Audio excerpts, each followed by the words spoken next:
welcome to the Youth Parliament. The subject for debate in this Youth Parliament, which is a one forum where we are trying to ensure that there is a strong, interactive, face-to-face, participative discussion and dialogue between the country's newsmakers, the country's policy makers, opinion makers, and the youth of the country who are the future of our great nation.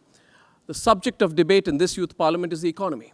As we inch closer to the 2014 elections, we have seen this debate becoming more and more contentious. We have the slowest growth economically in a decade. Some say it's going to go way beyond where it is, below 5%. Others are optimistic. Facts after facts are cited by both sides. The UPA is under criticism for letting the people of this country down with an absence of clear governance. Policy paralysis is a word that we have seen repeatedly used. Is this only a political slogan? Can the UPA get away by blaming global factors? How much responsibility do they need to take, and can there be any corrective action before the elections at all? The topic for this Youth Parliament is fairly simple. Governance is the reason for India's economic slowdown.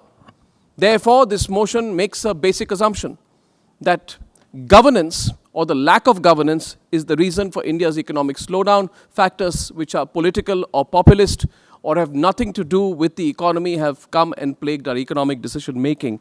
And we have 8 participants, 4 participants which we call as the establishment, and 4 participants of the youth of this country. For and against, let me have the pleasure of welcoming our panelists. Before that, Bodhisattva Ganguly to my right is one of India's foremost business and policy journalists. He's Deputy Executive Editor of the Economic Times. And welcome to the debate, Bodhi. What are you looking out for in this debate, by the way? Well, thank you so much. Well, Arnab, just to supplement what you said, there's been a massive the economy was growing at 9% a couple of years back in fiscal 11-12. In the latest quarter, the economy grew by 4.4%. So that's a decline of 450 basis points. So it's a massive fall. There has been, employment growth has slowed down. There is the policy paralysis, which Arnab talked about, has resulted in investments coming to a halt. I mean, there are hardly any big projects coming up anywhere in the country. Now, all these, I think, are facts the government would expect. The question is, who is to blame? Is it global factors that the government, likes to cite, or is it poor governance? So I think those speaking for and against the motion will, I think, educate us on this. Of course, it's a complex subject, but we'll try and simplify as much as possible. Well, like Arun Jaitley said, talking about the government cribbing about global factors, when a pupil fails an examination, then his first excuse is to point to the others in the class who have also failed. Exactly. Yeah. Debating for the motion is one of India's best-known business persons, an outstanding business woman and the head and founder of Biocon, greatly respected as a citizen voice, a business voice. Kiran Majumdar-Shaw, thank you very much for joining us on the panel. And you see on the other side, we have Sanjay Jha, spokesperson of the Congress Party. You've seen him on television every night, take a beating for everything the government's done wrong. He always tells me the government's done a lot of things right as well, but he's usually drowned in the many voices who think he's wrong. Sanjay Jha, welcome. Wish you all the best. You have a lot to defend. And as I said, we used to say in college, the best debate is that person who is defending the indefensible. Well, I'm all set, ready to go. Taking him on is India's foremost columnist, political thinker, analyst, and senior journalist, Swapan Dasgupta. Swapan, it's great to see you face to face this evening. Pawan Verma is someone I rate as India's finest speakers on television and outside.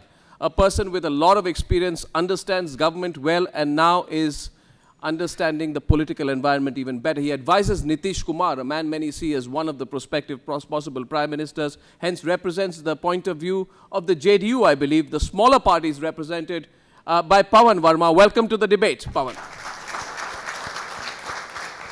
I have great pleasure now in introducing our youth panelists, and I'd like to say they will have the first say in today's motion. They will be opening the motion and defending the motion. And Kavya, who's all of 19 years old, speaking for the motion from Chettinad Vidyashram in Chennai. Kavya, thank you very much.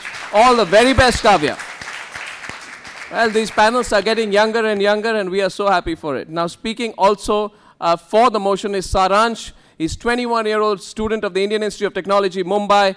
He is speaking for the motion. All the very best.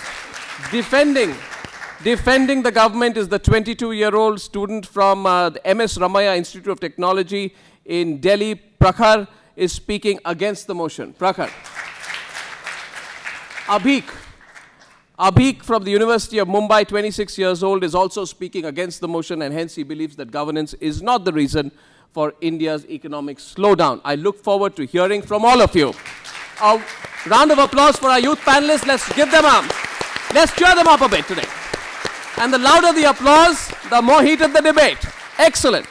Our first speaker today, speaking for the motion, attacking the government presumably, is Kavya. Kavya, the floor is yours. You have 3 minutes for your opening comments. In 2005, Dr. Manmohan Singh, our Prime Minister, stuck his neck out and got the Indo-US nuclear deal signed. He cleared the no-confidence motion in the parliament, and the rest is history. Fast forward to 2013, there has been a complete policy paralysis. The government is spending left, right, and center on populist measures, and such as the NREGA, the National Food Security Act, and it's completely become anti-business. It's completely become anti-investor sentiment. What's happening today? The government is blamed of having too many clearances, and the fact that doing business in India is not easy. India ranks 130th in the Ease of Doing Business Index. Let me put this in perspective. An average infrastructure project in India needs clearances from 19 different ministries. And it needs 56 clearances, takes 2 years, and you need clearances from environment, you need clearance from pollution, all of these different clearances. And this really causes a lot of negative sentiment of investors. They're scared.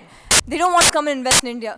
Let's take an example of two big investors who pulled out of India, POSCO and ArcelorMittal.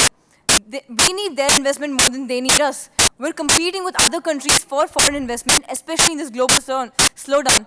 $52 billion and $50 billion. These are the amounts they were going to invest in our country, and they have pulled this investment out because they feel that India is not cooperating. The government is completely anti-business.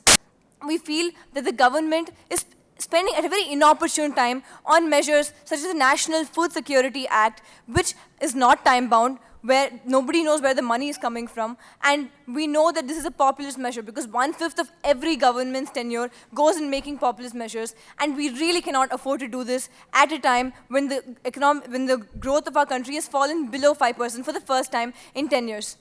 I'd also like to talk about such a regressive tax regime that we have. Our tax laws are so multi-layered, and the government was supposed to bring the goods and service tax, and it has not done so. It has missed 3 deadlines within which it was going to bring the goods and service tax. Cases like the Vodafone tax case and the Shell case really discourages businesses from investing in India because they feel they have better places to put their money in. I'd also like to talk about something that is so intrinsic to a society, food. Food inflation is so high at 18%. The government right now is sitting on nearly 80 million tons of food, and it's not releasing this in the open market. An independent report by the Economic Times states that if even 25% of this food was released in the open market, food inflation would fall below 8%. But the reasons that seem to be stated by the Food Minister, Mr. K.V. Thomas, is that they're not able to come up with a price at which they can release this food in the open market. This seems like such a petty excuse, and as the Food Ministry, it is your responsibility to know the dynamics of your sector and really know that when at a time like this is a very important, very necessary act on your part, which you have failed to do. Even our RBI governor, who has been acclaimed as the messiah in finance, even he has stated the clearances in Indian business take way too long, and people really don't need to invest here. They're pulling out of India and investing back in bigger markets such as the US. Yes, there are a lot of factors. The opposition may tell us it's a global slowdown, and this is not something that is endemic to India. It's happening all across emerging markets. But we believe that the government, at a time when it should have focused on the structural problems that really plague our economy, it didn't really focus on the structural problems. From 2009 to 2010, when we were growing at nearly 9%, this was a jobless growth. Yes, the service sector was booming, but the government really did not do anything to sort of promote manufacturing. And the NREGA, such a populist measure where no real infrastructure is built, no real skill sets are built, and the government still keeps spending on this because they feel this is the way that they can garner votes. So I believe that good economics and good governance are two sides of the same coin. one cannot exist without the other.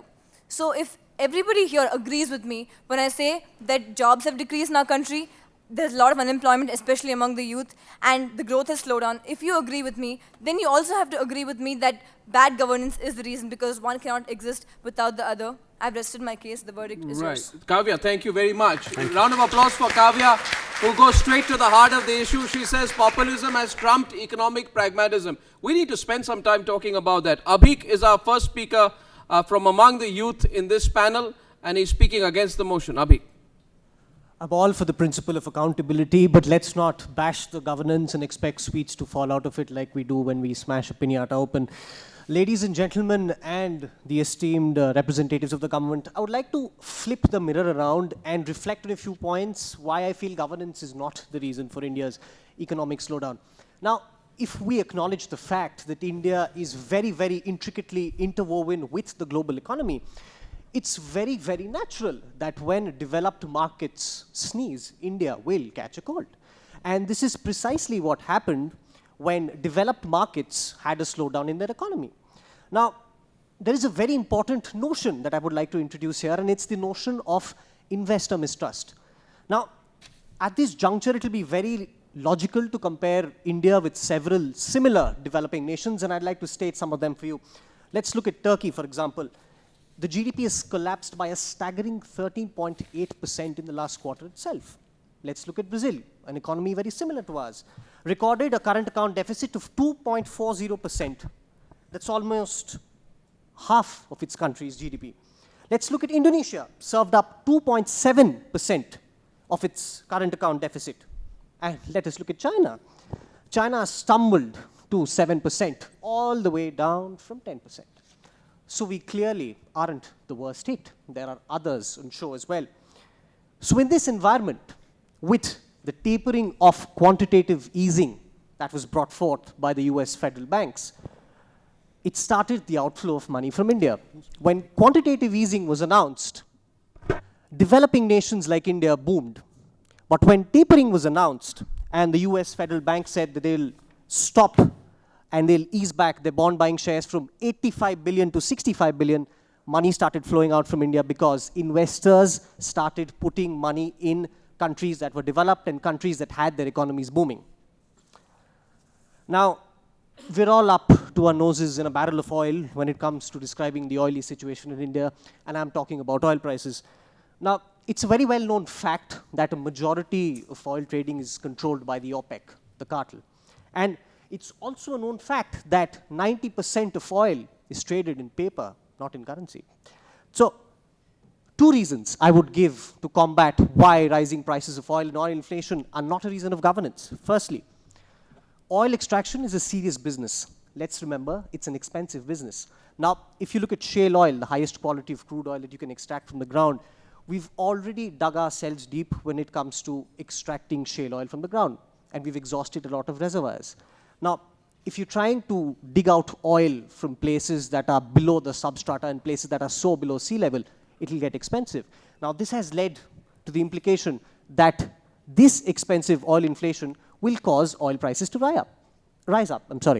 First point. Second point, fear of war. The US apparently is about to attack Syria, and whenever somebody is threatened, hoarding is a very primary instinct. When you hoard, you definitely are calling for inflation. My final point is something which Kavya talked about, and I'll touch upon it.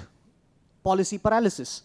And a lot of us are jumping up, pointing at each other, pointing at the television, and blaming the government for ineffectiveness, and laziness over economic reforms.